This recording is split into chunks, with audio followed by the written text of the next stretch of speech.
기억 없된 새벽입니다. 오늘도 이 귀한 새벽에 나오신 우리 귀한 성도 여러분, 하나님의 크신 은총이 여러분을 함께 축복합니다. 오늘은 주님의 은혜에 감사합시다 하는 말씀을 함께 은혜 나눕니다. 오늘 말씀을 보시게 되면 보아스라는 사람이 나옵니다. 보아스라는 사람이 룻에게 굉장히 잘 대해주는 모습을 볼 수가 있습니다. 10절 말씀을 보시게 되면 룻이 그렇게 얘기를 합니다. 룻이 엎드려 얼굴을 땅에 대고 절하며 그에게 이르되 나는 이방인이거늘 당신이 어찌하여 내게 은혜를 베푸시며 나를 돌보시나이까, 이렇게 고백을 합니다. 룻은 이방인이었는데 그 자신이 대해주는 그런 보아스의 배려하는 모습을 보고 감격하게 됩니다. 그리고는 땅에 엎드려서 존경의 표시를 합니다. 그 장면을 보면서 보아스는 어떤 생각을 했을까? 야, 정말 저 룻이라는 저 여인에게 더 은혜를 베푸고 싶다, 그런 생각이 들었을 것입니다. 우리가 삶을 살아가면서 누가 하나님의 은혜를 지속적으로 받을 수 있는가, 하나님의 은혜에 감격하고 감사하면서 그런 사람을 더 하나님께 더 축복해 주지 않으실까? 우리는 가끔 하나님 주신 은혜에서 우리가 생각해보면 감사할 일이 너무 많은데, 그래서 교회 충성하고 또 성도들을 서로 섬기고 이렇게 할 때에 그 사실을 우리가 생각해보면 받은 하나님의 은혜에 비해서 우리는 너무 좋은 것이죠. 우리가 자세히 보게 되면 우리는 온통 신세를 진 사람들입니다. 그래서 내가 남을 위해서 한 일은 굉장히 적지만 다른 사람이 나에게 대해서 한 일은 굉장히 많습니다. 예를 들면 파 뿌리를 먹는 것도 우리는 그냥 아무것도 아닌 것 생각할지 모르지만 그 파가 내 손에 들어오기까지 수많은 사람들의 그런 노력과 수고가 있어서 우리가 파 뿌리도 먹는 것입니다. 특히 우리는 하나님의 전적인 은혜에 신세를 지고 살아가고 있습니다.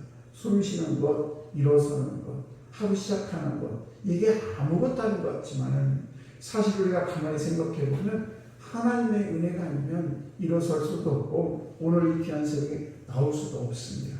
그런 걸 생각하면 우리는 하나님을 진짜 온전히 찬양해도 부족하고 이웃에게 고마운 마음을 늘 가져야 된다는 사실이죠. 이처럼 우리가 자신이 받은 것은 많고 준 것은 적다고 생각하는 사람이 은혜 안에 있는 사람이에요. 나는 베푼 게 많은데 왜 저도 나한테 안 해주시? 그러면 은혜가 적습니다. 그래서 우리는 항상 사단마귀가 너는 왜 이렇게 많이 주었는데 너는 받는 게 적느냐, 뭐 이렇게 속삭이는, 그거는 잘못된 것입니다. 그러므로 저와 여러분들이 항상 이 사도 바울처럼 극심한 환난 중에도 내가 하나님께서 받은 은혜가 내가 족하다라는 그런 고백이 있기를 간절히 축복합니다. 그리고 룻이 말하는 것을 보게 되면 참 예쁘게 말을 합니다. 내가 이제 그 룻기 1장 16절 17절 말씀 보시게 되면 이제 그 룻이 시어머니한테 하는 말이 나오는데, 어머니가 가는 곳에 나도 가고 어머니가 머무는 곳에 나도 머물겠습니다. 어머니 백성이 내 백성이고 그리고 어머니가 죽는 곳에 나도 죽겠습니다. 이런 고백을 룻이 시어머니 앞에서 하는 모습을 보게 됩니다. 그 말을 듣고 시어머니 나오미가 얼마나 감격했을까. 우리가 한번 생각해 보게 되면 이 룻을 사랑하지 않을 수가 없는 것을 볼 수가 있습니다. 그리고 오늘 본문에 보게 되면 보아스가 이제 은혜를 베푸니까 룻이 말하기를 저같이 이제 이방 여인한테 어떻게 이렇게 잘 대해주시는가, 그러면서 무릎을 꿇고 그냥 은혜에 감격하는 그런 모습을 보게 됩니다. 그때 이 보아스도 역시 룻이란 저 여인에게 내가 더 은혜를 베푸면 좋겠다라는 생각을 왜 갖지 않겠습니까? 우리가 흔히 말하는 말 한마디가 천냥빛을 갖는다는 말이 있습니다. 룻이 그 말에 꼭 어울리는 그런 여인입니다. 그래서 이 룻은 말로 상대방의 마음을 열고 감동을 시키는 그런 여인 중에 하나가 바로 룻이라는 것을 볼 수가 있습니다. 그러므로 우리가 은혜를 받게 되면 그 은혜를 겸손한 말로 표현할 수 있는 그런 우리가 삶을 살아가야 될 줄로 믿습니다. 사실 그녀가 보아스에게 해줄 수 있는 것은 없습니다. 그저 감사한 마음, 정말 감사하는 마음을 가지고 그 보아스의 마음을 즐겁게 하는 일뿐이죠. 그러나 그 일이 그래 말에서 그치는 것이 아니라 보아스를 통해서 감동을 주게 되고 감동을 받은 보아스는 다시 루스에게 은혜를 베풀 수 있도록 그렇게 말을 예쁘게 했다는 사실이죠. 사실 우리가 하나님의 은혜에 감사해서 하나님의 일을 위해서 한다고 하지만은 사실 우리가 하는 이 일이 전능하신 하나님께 얼마나 큰 도움이 되겠습니까? 그러나 하나님께서는 우리가 하는 그 행동보다도 그 모습을 보시고 우리가 감사하는 모습을 보시고 더 많은 은혜를 우리에게 베풀기를 원한다는 사실입니다. 물론 우리가 하나님을 위해서 일하는 그런 모습에는 하나님의 은혜에 감사하는 마음이 담겨져 있습니다만은 그럼에도 불구하고 우리가 하는 일 자체는 전능하신 하나님 앞에 거의 도움이 되지 않을 수도 있습니다. 그런 의미에서 우리 저와 여러분은 하나님의 은혜를 받은 것을 생각하면서 정말 감사와 또 찬양의 고백을 많이 할 수 있는 저와들 되기를 축복합니다.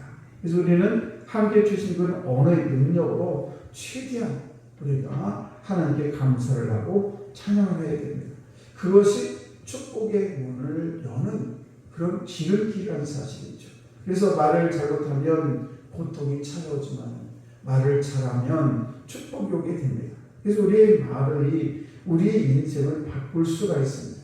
그러므로 우리에게 무엇보다 중요한 것은 우리의 혀를 잘 통제해서 하나님의 일을 기쁘게 하는 그런 말을 잘하는 우리 성도들이 되어야 될 줄 믿습니다. 어떤 분을 보게 되면 루시 하는 것처럼 말 한마디를 잘 골라서 합니다. 그렇다면 정말 그 사람이 말할 때 계산을 하면서 말을 할까? 그렇지 않습니다. 말할 때 다 어떻게 계산하면서 말을 합니까? 그런데 그렇게 말을 할 수 있는 것은 뭔가 하면 평소에 긍정적인 언어를 쓰는 사람입니다. 그래서 그의 언어를 보게 되면 평소에도 남을 높여주는 그런 말을 하고 또 평소에도 남에게 어떻게 하면 이 사람 마음이 불편하지 않을까 이렇게 하면서 그런 말이 하나씩 쌓이면서 체질화가 되는 것이죠. 그래서 우리도 우리의 언어는 무엇보다도 우리가 얼마나 중요함을 깨닫고 그리고 하나님과 사람 앞에서 감사함과 따뜻한 말, 높여주는 말, 그래서 절망 중에 있는 사람에게 희망을 주는 말, 그런 말을 할 수 있는 그런 영적인 교양인이 되는 우리 귀한 새벽에 나오신 우리 성도 여러분 되기를 축복합니다. 오늘도 주님께 우리가 하는 말처럼 항상 우리 내 안에 주님이 계시고 저들이 그 말을 할 때도 내가 이 말을 우리 주님께 하는 말이다 이렇게 생각을 하시면서 감사하는 말, 은혜의 말 골라서 하는 여러분 되시길 간절히 축원합니다.